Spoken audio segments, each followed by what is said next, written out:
Joining us now for reaction, U.S. Army Special Forces veteran Jim Hanson. Jim, the president is about to address America in just a few hours from the Oval Office. What do you think happens next? Will there be military action on the ground in Venezuela to oust communist Maduro and take out drug cartel operations? I don't think there's a very big chance at all there will be on-the-ground military operations. The goal is to squeeze Maduro and take away all his sources of revenue, which is the only reason he's still in power. And we started with his drug revenues, which were killing Americans. Now we've moved on to the big one, which is the oil revenue.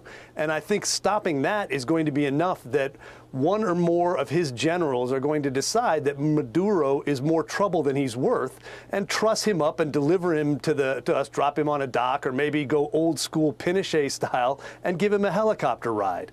But in the end, this is not a war where the U.S. is going to invade.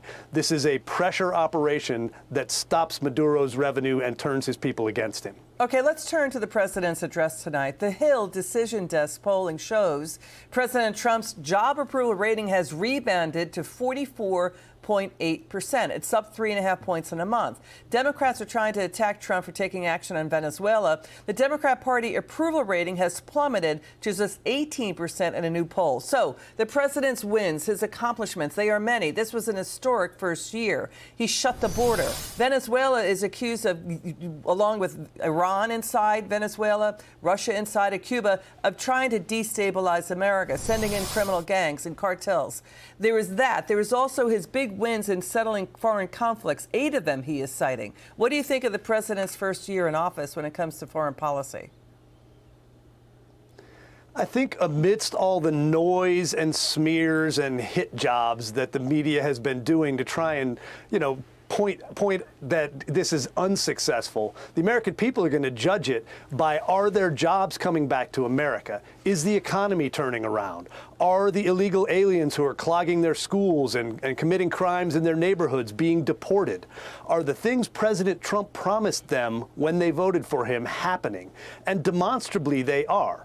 Now, some of it's been messy, some of it's been ugly, but nothing good is easy to do. So he took the hard hits, he did the difficult things, and I think by the time the midterms come around, the economy and the rest of this stuff will have sorted out to the point that people can see we're headed in the right direction. How much of a mess do you think the president inherited from Joe Biden? How precarious was America's situation in before President Trump took office?